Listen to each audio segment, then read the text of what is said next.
আসসালামু আলাইকুম। আজ আমি ঘুরতে এসেছি ঢাকা জেলার ঐতিহ্যবাহী জনপদ ধামরাইয়ে। ঢাকার খুব কাছেই অবস্থিত এই অঞ্চলটি ইতিহাস, সংস্কৃতি, শিক্ষা এবং ধর্মীয় সম্প্রীতির এক অনন্য মিলনস্থল। ধামরাইয়ের নাম শুনলেই অনেকের মনে ভেসে ওঠে বিখ্যাত রথযাত্রার কথা। তবে ধামরাই শুধু রথের জন্য নয়, বরং শত বছরের শিক্ষা প্রতিষ্ঠান, সমৃদ্ধ ঐতিহ্য এবং প্রাণবন্ত জনজীবনের জন্য বিশেষভাবে পরিচিত। চলুন আজকের ভ্রমণে ধামরাইকে একটু কাছ থেকে দেখে নেওয়া যাক।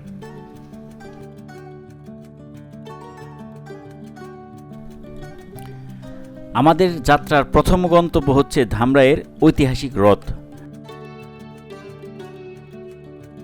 বাংলাদেশের সবচেয়ে পরিচিত রথযাত্রাগুলোর মধ্যে ধামরাইয়ের রথযাত্রা অন্যতম। শত শত বছর ধরে এই ঐতিহ্য চলে আসছে এবং প্রতি বছর আষাঢ় মাসে হাজার হাজার মানুষ এই উৎসবকে ঘিরে এখানে সমবেত হন। বিশেষ করে এটা যেহেতু হিন্দু ধর্মাবলম্বীর একটা বিশেষ অনুষ্ঠান, সারা দেশ থেকেই কিন্তু হিন্দু ধর্মের অনেক তীর্থযাত্রী এখানে আসেন। এক বিশাল কাঠের রথ শুধু একটা ধর্মীয় প্রতীক নয়, এটা ধামরাইয়ের সংস্কৃতির পরিচয়েরও একটা অংশ। দূর দূরান্ত থেকে মানুষ এখানে আসে রথ দেখতে, মেলা ঘুরতে এবং উৎসবের আনন্দ ভাগাভাগি করতে।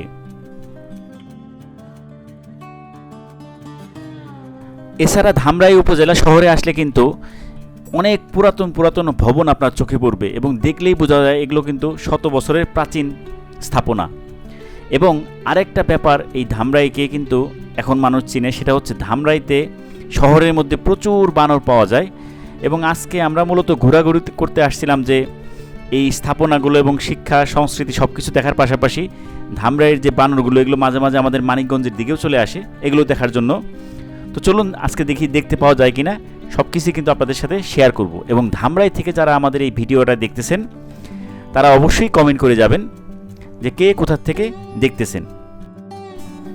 এই যে দূরে চমৎকার রথটা দেখতেছেন, এটা কিন্তু সারা বছর এখানেই পড়ে থাকে। যখন একমাত্র রথ টানার সময় হয় তখনই এটা ব্যবহার করা হয় এবং এই প্রশস্ত রাস্তা ধরেই কিন্তু এই রথটা টানা হয়। এবং আমাদের এই বাংলাদেশে আমরা গর্ব করে বলতে পারি আমরা সমস্ত ধর্মের লোকজন একসাথে সুন্দরভাবে মিলেমিশে বসবাস করি। আমাদের মধ্যে কোনো ধর্মীয় বিদ্বেষ অন্তত পক্ষে নেই। কি বলেন আপনারা সবাই? এই মিনি সিঙ্গারা কত করে এগুলা? ও এটা আলু পুরি বানাবেন না? ও আচ্ছা আচ্ছা, এইটা না পুরি। এটা কি 1 টাকা পিস নাকি না কত করে?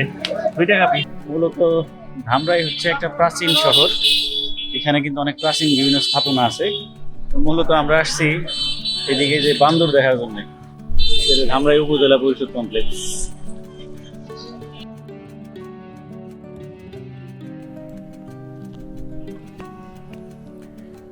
রথ থেকে আমরা চলে এসেছি কিন্তু ধামরাই উপজেলা কমপ্লেক্স এলাকায়। এখান থেকেই পরিচালিত হয় পুরো উপজেলার প্রশাসনিক কার্যক্রম। আধুনিক অবকাঠামো এবং সরকারি সেবার কেন্দ্র হিসাবে এটি ধামরাইয়ের উন্নয়নের একটি গুরুত্বপূর্ণ অংশ। আজকের ধামরাই একদিকে যেমন ঐতিহ্যকে ধারণ করে রেখেছে, অন্যদিকে আধুনিক উন্নয়নের পথেও এগিয়ে যাচ্ছে। নতুন সড়ক, শিক্ষা প্রতিষ্ঠান, ব্যবসা বাণিজ্য এবং প্রশাসনিক কার্যক্রম এই জনপদকে আরও গতিশীল করে তুলেছে। উপজেলা কমপ্লেক্সের পরিবেশ দেখলে বোঝা যায় ধামরাই কেবল অতীতের গৌরব নিয়েই বেঁচে নয়, বরং ভবিষ্যতের দিকেও সমানভাবে এগিয়ে যাচ্ছে। সাধারণত এই উপজেলা কমপ্লেক্সে ছুটির দিনে সহ বিকালবেলা অনেক মানুষ ঘুরতে আসেন। এখানে যে বিশাল একটা দিঘি দেখতে পাচ্ছেন, এখানে বিভিন্ন রকম মাছ চাষ করা হয়। এই যে বিশাল দিঘিটা দেখতে পাচ্ছেন, এখানে কিন্তু প্রচুর মাছ চাষ করা হয়, বিশেষ করে তেলাপিয়া মাছ। যে এখন দেখলাম যে এক ভদ্রলোক তেলাপিয়া মাছকে মুড়ি খেতে দিতেছে।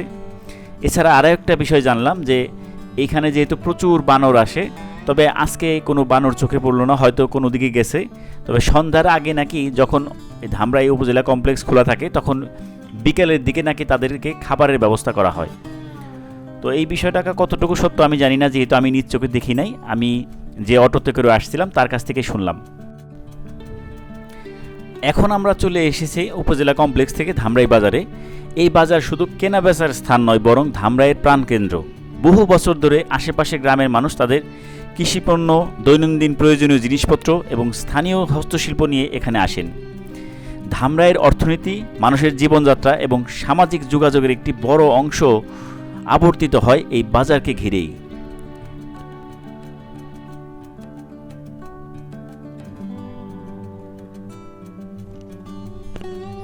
এখন আমরা যে এরিয়াটা পার করতেছি এটার দুই চার পাশে কিন্তু প্রচুর পুরাতন স্থাপনা আছে।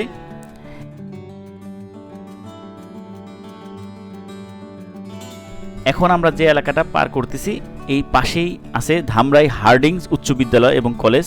যেহেতু আমাদের সময় না থাকার কারণে আমরা এখানে নামি নাই। এই স্কুল অ্যান্ড কলেজটা 1914 সালে প্রতিষ্ঠিত হয় এবং প্রতিষ্ঠানটি এক শতাব্দীর বেশি সময় ধরে ধামরাই অঞ্চলে শিক্ষার আলো ছড়িয়ে যাচ্ছে। এর নামকরণ করা হয়েছে তৎকালীন ভারতের গভর্নর জেনারেল চার্লস হার্ডিংসের নাম অনুসারে। একসময় এই প্রতিষ্ঠানটি একটি স্কুল হিসেবে যাত্রা শুরু করেছিল, আজ তা ধামরাইয়ের শিক্ষা ইতিহাসের এক গুরুত্বপূর্ণ অধ্যায়ে পরিণত হয়েছে। এই ক্যাম্পাসের দিকে তাকালেই সহজে অনুভব করা যায় কত প্রজন্মের শিক্ষার্থী এখান থেকে জ্ঞান অর্জন করে জীবনের নতুন পথ এগিয়ে গেছে। ধামরাই মানুষের কাছে এই প্রতিষ্ঠানটি শুধু একটা স্কুল নয়, বরং স্মৃতি, ঐতিহ্য এবং গৌরবের প্রতীক।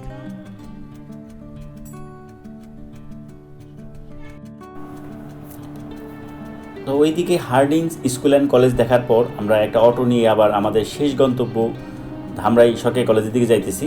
তো যাওয়ার পথে কিন্তু আমরা অনেক পুরাতন ভবন আমাদের চোখে পড়ছে, বিশেষ করে এই এলাকার বিখ্যাত বাড়ি বসাক বাড়ি দেখছি। এছাড়া ধামরাইয়ের ঈদগাহ, ধামরাই পৌরসভা।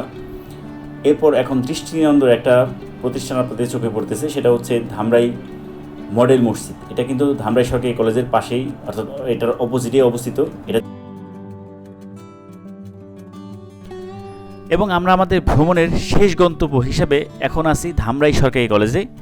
বাংলাদেশ স্বাধীন হওয়ার পর 1972 সালের 1 জুলাই এই কলেজ প্রতিষ্ঠিত হয়। দীর্ঘদিন ধরে এটি ধামরাই ও আশেপাশের এলাকার শিক্ষার্থীদের উচ্চশিক্ষার অন্যতম শিক্ষাকেন্দ্র হিসাবে ভূমিকা পালন করে। শুরুতে অল্প পরিসরে যাত্রা শুরু করলেও সময়ের সাথে কলেজটি ব্যাপকভাবে বিস্তৃত হয়েছে। বর্তমানে এখানে হাজার হাজার শিক্ষার্থী অধ্যয়ন করছে এবং বিভিন্ন বিষয়ে উচ্চশিক্ষার সুযোগ আছে। কলেজে রয়েছে একাধিক একাডেমিক ভবন, পাঠাগার, আইসিটি ল্যাব, বিজ্ঞান ল্যাব, মিলনায়তন, খেলার মাঠ, বিভিন্ন সহশিক্ষা কার্যক্রম পরিচালনার সুযোগ, রুবারো স্কাউট, রেড ক্রিসেন্ট, সাহিত্য চর্চার মতো কার্যক্রম শিক্ষার্থীদের ব্যক্তিত্ব বিকাশে গুরুত্বপূর্ণ ভূমিকা রাখছে।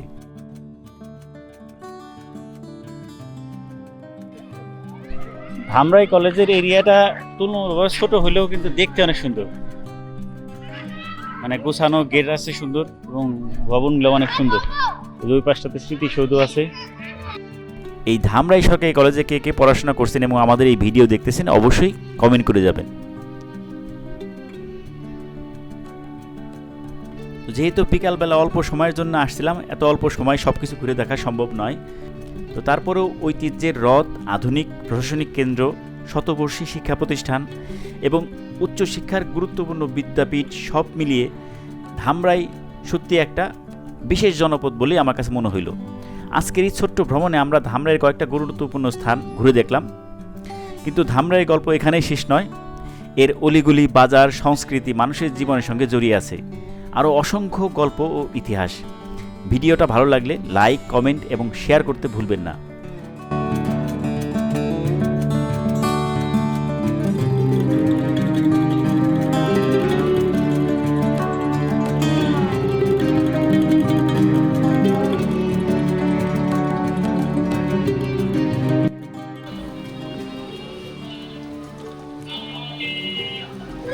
কালামপুরেও দেখতেছি রুফটপ একটা রেস্টুরেন্ট আছে, এই যে 19s ক্যাফে।